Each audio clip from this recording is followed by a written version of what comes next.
Dog's owner starts shouting at it to come back. Dog will not come back. It's trailing its leash behind it. And the man is yelling, yelling, yelling at the dog, running after the dog. The dog doesn't care. It's charging toward us, barking really loudly, and running as fast as it can. And it gets to pretty much where this camera is. And in a moment that's really embarrassing, but I'm going to share it with you because it's part of the end part of the story, the other young woman and I very instinctively grab each other and start screaming. I didn't even know her that well, but it was just this sort of inside instinctive, like, we're about to be killed. And so the two women just hug each other and start screaming. And Puja Swamiji turns to the dog and he goes, "Hut!" Now, those of you who know Puja Swamiji know that he's really usually very gentle, very soft-spoken, very calm. Hut! And the dog just, and the dog sits down, the dog gets all scared, the dog kind of backs off, and he sort of slinks away back to his owner, who by this point has caught up with him. Now, on the one hand, yes, there's Puja Swamiji's divine powers. On the other hand, there's a power of sound. The dog didn't know Puja Swamiji. He didn't know, oh, this man is usually very calm. This must be his angry voice. He's never met him before. But the power of the transmission of that sound was such that it changed the energy of the moment so dramatically that a dog that had charged 100 meters and was absolutely unquestionably about to sink his teeth into us suddenly was transformed. So sound is powerful. We'll come to mantras in a minute, but it's important to understand that even aside from the words, knowing how to use sound, the science of sound, is really a science. It's an art. Musicians know this. These days, you know, there's lots of experts giving sound baths and sound experiences, and really they've studied frequencies and tones and pitches to know, here's what matches with this brainwave, here's what matches with that brainwave, here's how to bring you into a meditative state just by the power of sound. And sometimes they're even of frequencies that we can't hear. I have a friend who works with sound that is so powerful, but you can't even hear it, but you can feel it. You're in the room, she'll put on a tone, and you literally don't hear anything unless you're super, super, super silent, and you know, you turn off the fan and turn off the fridge and nothing makes any noise. Then you can hear it ever so slightly. But otherwise, you don't hear it at all. But you feel it. The sound waves are there even though the volume is low. The frequency is still there. And it impacts the being. So the rishis and the sages and the saints who gave us these mantras, they knew the power of sound to make things happen. Things within ourselves and things in the world outside of us. So yes, they're very powerful. But in order to really reap their benefit, they have to be chanted properly.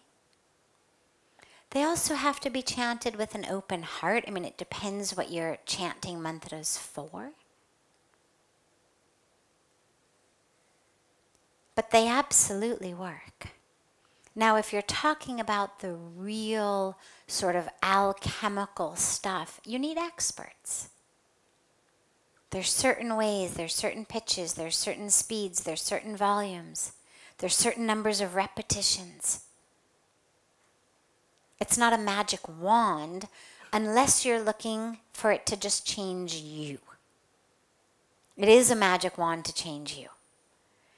If you take a mantra and you start practicing it and you recite it over and over and over, it'll change you. Absolutely. Unquestionably. But if you're trying to use it to impact or affect the energy in the world around you, it requires a completely different level of expertise and of knowledge as well, as any science does. But yeah, they definitely have a huge power in them. Repetition is a must. Repetition is absolutely a must. Absolutely. Yeah. Any other questions?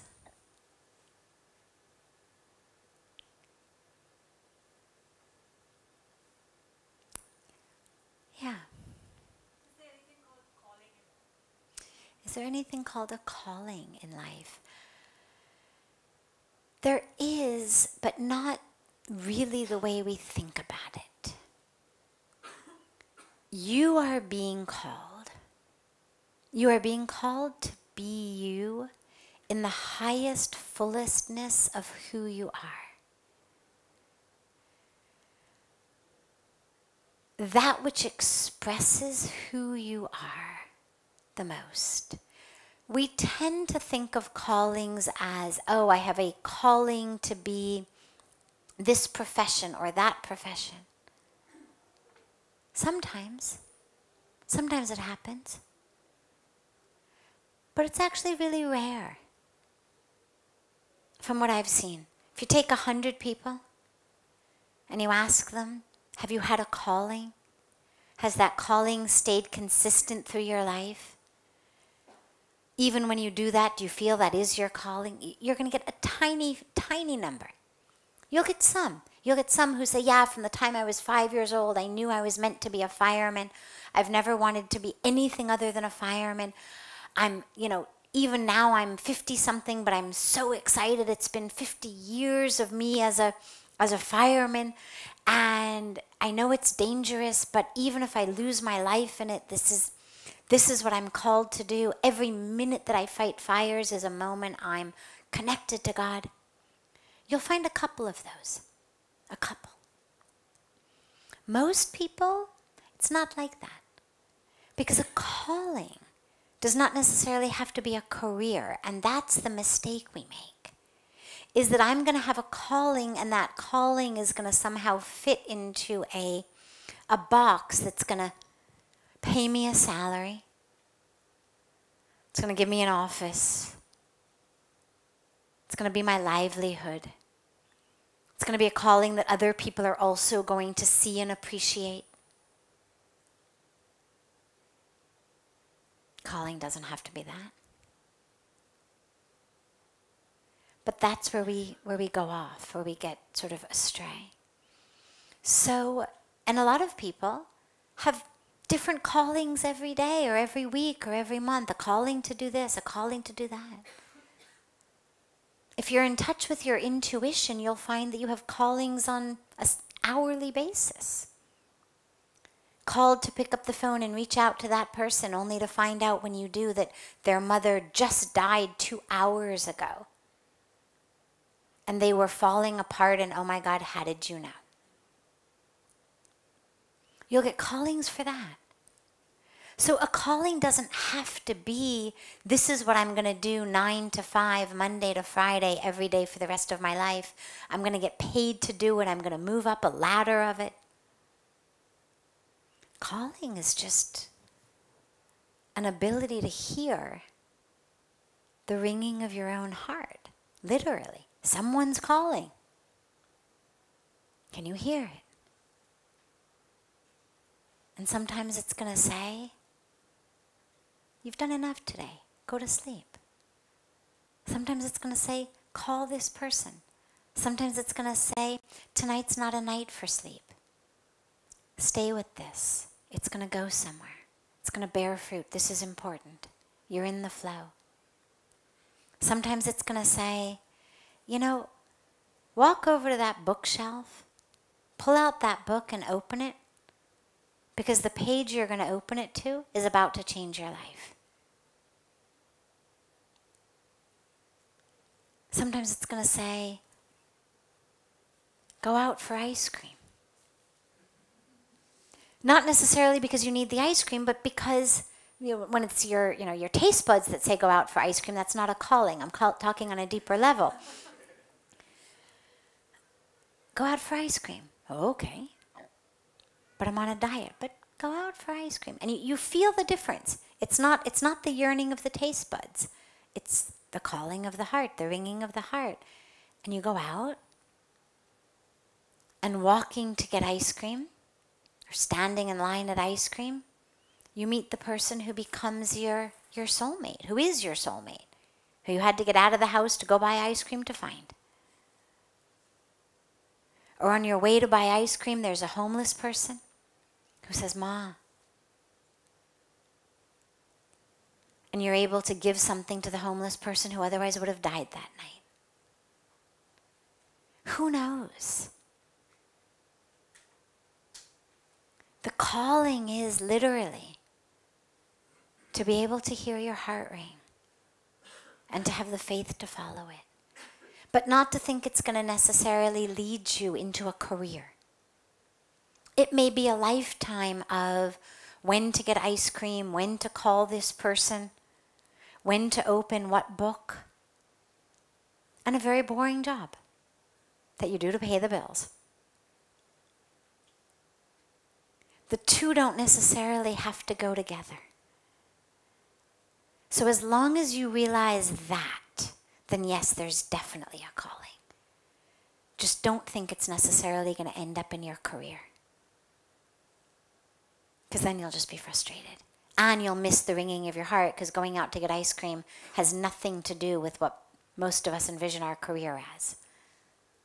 So you miss the opportunity, whether to save the life of a homeless person, meet your soulmate, or who knows.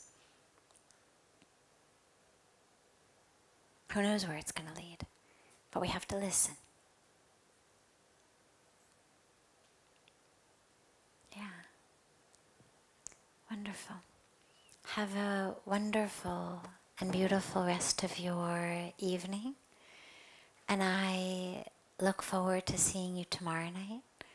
And as always, if you have questions that you feel shy to ask in public, or if you're not going to be with us tomorrow, or if you're joining us from around the world, get your questions to Lori if you're here. Otherwise, send them in, and she'll get them to me in advance, and we'll take them day by day. Have a beautiful night.